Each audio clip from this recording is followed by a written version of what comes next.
We are here and we welcome you. I have curiosity around the thing that we call genius. And that we're always looking for our purpose and the inherent gift that we have. So what is genius? Genius is alignment, and you do not only have one gift, you have many. So if we have multiple gifts and genius is alignment, how would you describe alignment? Alignment is dropping away of the perceptions and paradigms and blocks and wounds that you carry superficially. It is connecting into the core of who you are with no doubt or fear or history-based filter. And it is allowing what is coming from within you to express outwardly in an unrestricted, unrestrained way. So if myself or anyone else wants to get into alignment, then that means that we have to allow ourselves to be fully expressed. Yes? Yes. We will say, though, that it begins internally, allowing yourself to express yourself freely within yourself and soothing yourself and responding positively to yourself internally is the first step. Extending that externally is the second. Okay. So the first step then is looking at these things internally, things being for our self-expression, how we feel, and recognizing these feeling states. Yeah? Yes, not just recognizing, but allowing them to be. The state of flow ultimately begins with a state of acceptance of what is, not acceptance of what is in a way that negates future expansion and growth. That's not something you could do even if you tried, but acceptance what is in terms of not fighting what is. So expressing yourself freely internally is a process of seeing what is there, accepting what is there, loving what is there, allowing what is there. And then extending that outwardly. Okay. Well, what if you're really angry? How do we manage that? You be really angry. You allow yourself to be really angry. You stop putting a lid on your anger, and you therefore do not compound it, intensify it, strengthen it, because emotion is energy in motion. And when you try to stifle it, it pushes back up. It is the analogy of a pressure cooker. It needs to be released at some point. So if you have intense anger and you attempt to block it because you are trying to be good, it will explode out of you in some way because the pressure cooker needs to release. And if it doesn't release outwardly, it will release inwardly in the body in the form of disease. We are not advocating that you use anger in destructive ways externally. We are advocating that you are with the parts of you that feel whatever it is that they feel, and you nourish them and you care for them and you listen to them and you make them feel heard and valued and valid. And from that place, as you start to feel the energy, it is kind of like fuel. Your emotions, particularly what you call your negative emotions or your challenging emotions, are like fuel that get used up. They don't stay with the same level of intensity that you first perceive when you turn towards them. They are particularly intense if you have been repressing them. But if you really truly allow them, if you really experience them, if you really be with them, if you really nurture those parts of you, the fuel gets used up. And then you are not in a place where you want to go and destroy the universe. You do not wish to be vindictive. You do not wish to exercise power over anyone. You do not wish to create pain in others. But you do feel that way when you have intense emotion for a reason that you then squash and ignore.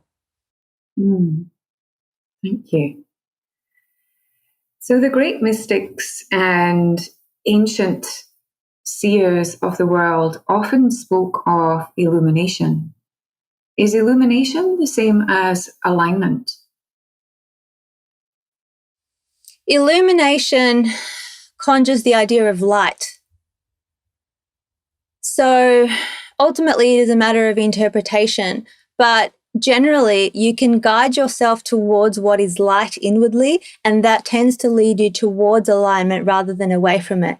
The things that feel dark, the things that feel heavy, tend to let you know where there is a block to your alignment. So we are not saying ignore them, the same as we are not saying ignore your anger. We are saying turn towards them and address them so that the light can come into those parts and lighten them also. You cannot divide yourself and feel like you are moving towards alignment. You cannot divide yourself and feel as though you are moving towards wholeness. But light tends to guide you towards alignment. And where there is darkness and where there is heaviness and where there is no illumination, light can be brought into those areas via your consciousness, via your awareness. And as that happens, with the love that we encourage, with the acceptance that we encourage, those darker areas, those heavy areas become illumined. And you then become more whole and therefore more connected to your genius. Okay. So we wish to add that you are never not whole. We are discussing your experience, which sits more superficially than the truth. But when you connect inwardly to the experience of your wholeness, when you take the light towards the dark places, that helps you to connect to your experience of your wholeness. But do not ever doubt your wholeness, no matter how fractured, no matter how fragmented, no matter how divided you feel, no matter how much you may be hating aspects of yourself. You cannot be divided. You cannot be unwhole. It is just that there is some clearing away to do, some moving away of debris so that you can reconnect to the experience of it. But the reality of it is unquestionably there for each and every one of you, always. Thank you.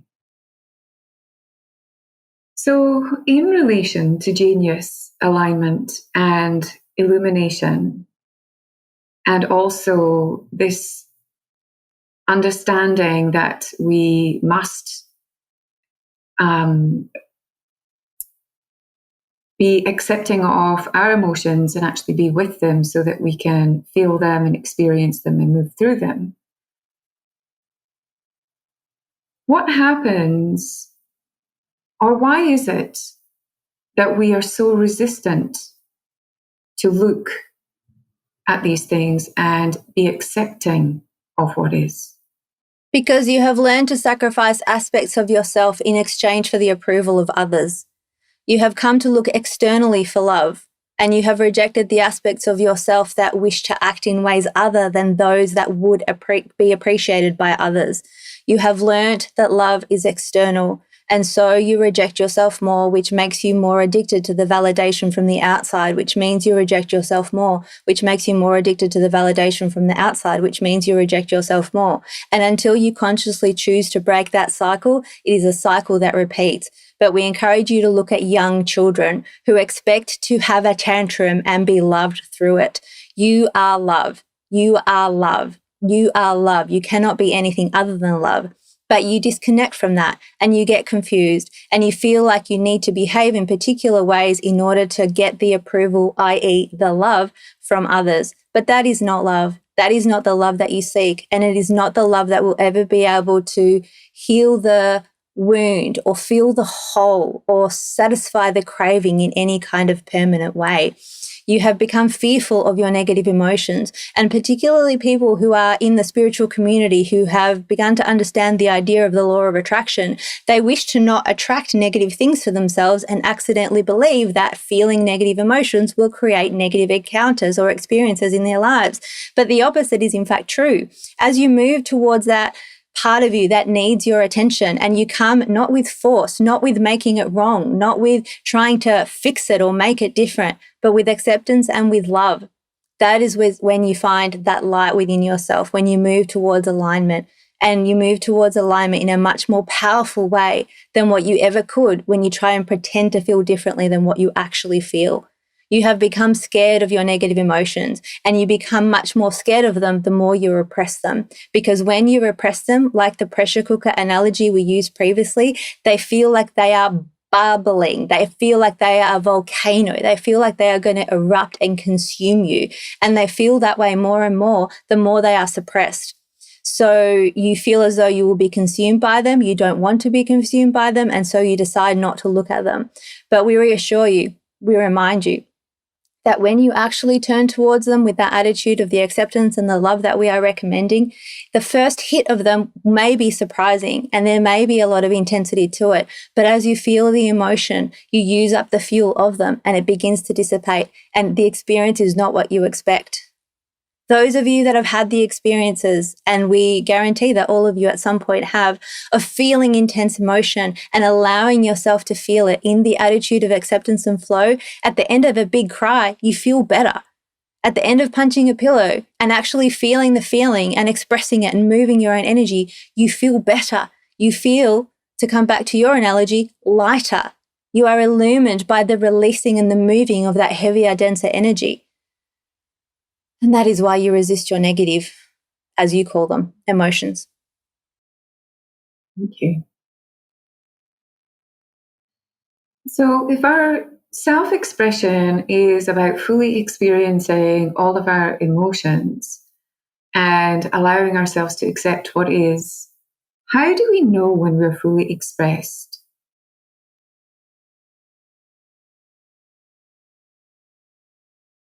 There is a tendency in humanity to want to go to the extremes.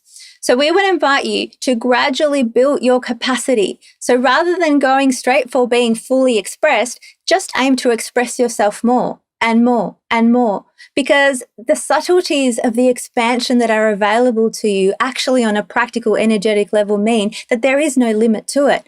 So there's no maximum. There is more and more self-expression. There is more and more power that can flow through you. There is more and more creative potential that can flow through you. There's no limit to it. So you will never be in a place of being fully expressed as in that's enough, that's it, full stop. You are here to continue to expand, as is the universe, because the universe and you are one.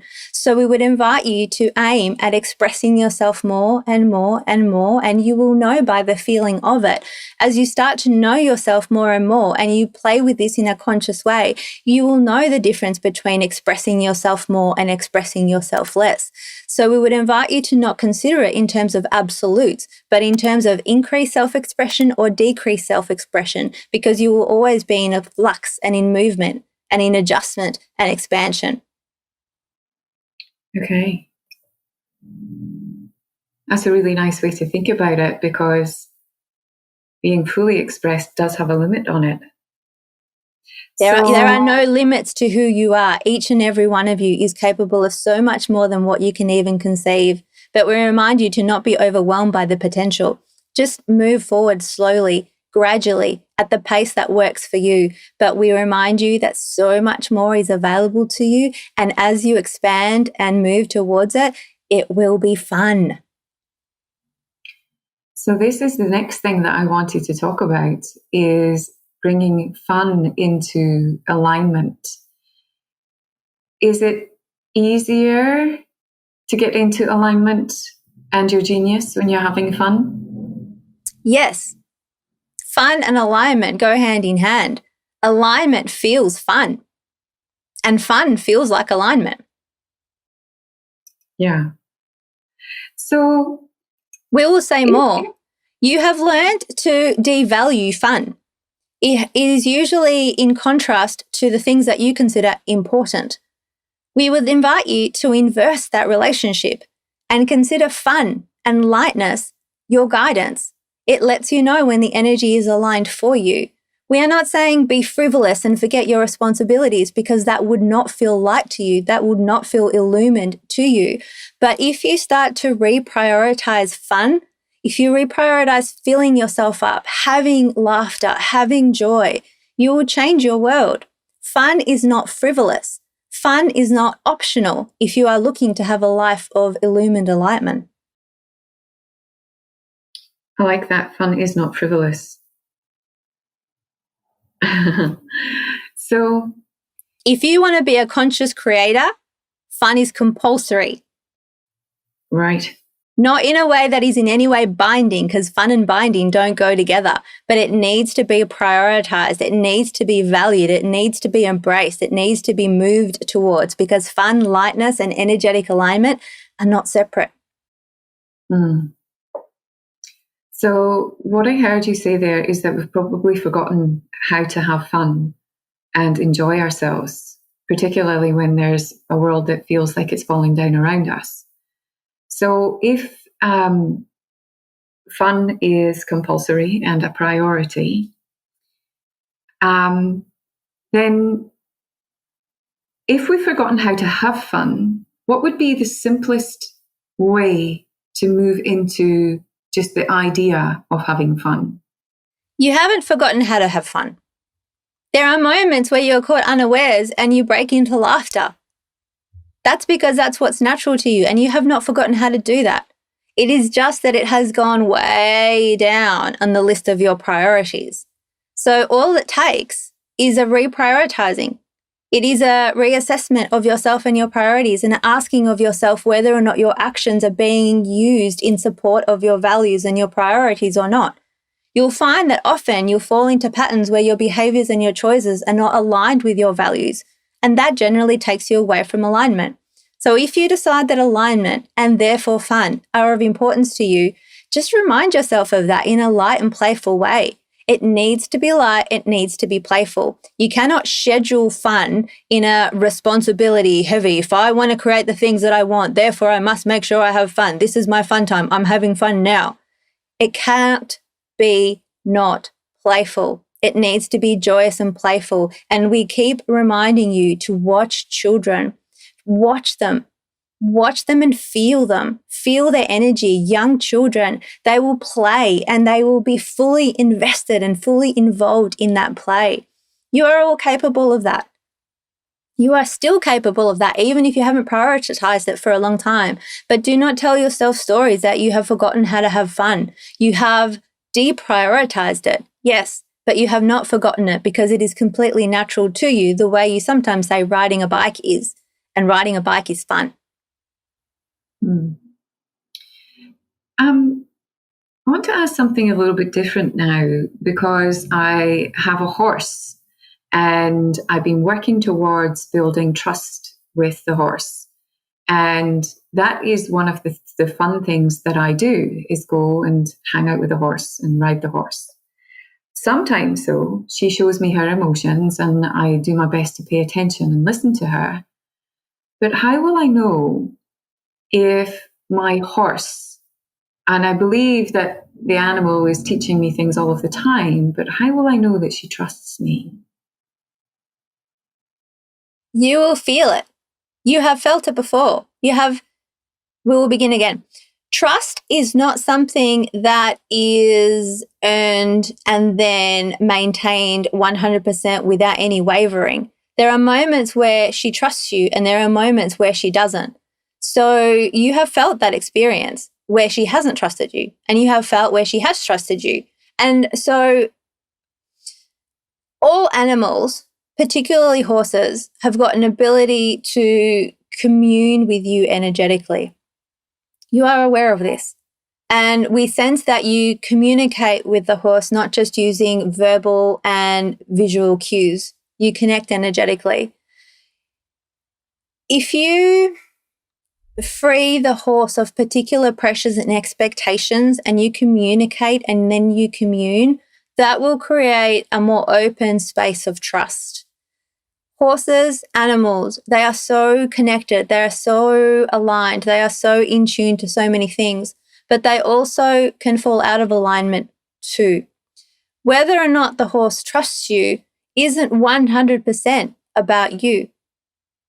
The horse is a being, the horse is a creature, and they have got creative power in their own lives also. So we understand that it can feel like your job to get the horse to trust you, but it's your job to be the most open, the most available, and the most trustworthy version of yourself that you can be, and then free the horse and be there for the horse no matter what, so that there is no pressure and no enforced expectation, even in a subtle energetic way. And that will facilitate the horse feeling from you that they are accepted unconditionally, the same way that your emotions and the parts of you wish to experience. Thank you. And one other question that I have is about the Earth's frequency, and the thing that I know that's called the Schumann resonance.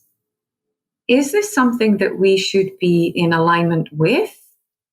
Or is there another frequency that is where we need to be to continue to move into that space of collective consciousness that is aligned into love? I hope I've asked that question. We understand your question, and we would encourage you to have a much more free-flowing aim. Rather than specifying a particular frequency with which you wish to resonate, we would encourage you to work towards, rather play towards, the highest, lightest frequency that you can find that is available for you in each and every moment. Having rigid ideas about things or having very specific goals can be helpful in terms of manifestation and creation sometimes. But when it comes to energetics and frequency, and when it comes to getting to know yourself, and when it comes to exploring your inner world, and when it comes to playing with your own energy, we would invite you to use a really playful, open-ended exploration and game attitude. Open-ended in the same way that we said earlier, there is no limit to what you can be. There is no limit to the self-expression that you can exhibit. There is no limit to what you can create. As you play with your energetics without a particular limited goal, a particular frequency may not appear to you if you have researched that energy as limited, but it can be. So expand your horizons. There is so much more to science and the mechanical universe than what humans currently understand. So why would you pick something so specific as your aim when you could expand and expand and expand and expand and expand and expand beyond anything that is currently understood? Okay, so just going back to goals then, I know that sometimes it's good to have goals because we have something then to focus on to reach, and then we can expand further than that. But if we were talking about expanding our expression and stepping further into our genius, how would you then set goals for that? We are not anti-goals. We are not saying do not have goals, but we would add something to your goals. We would add this or something better.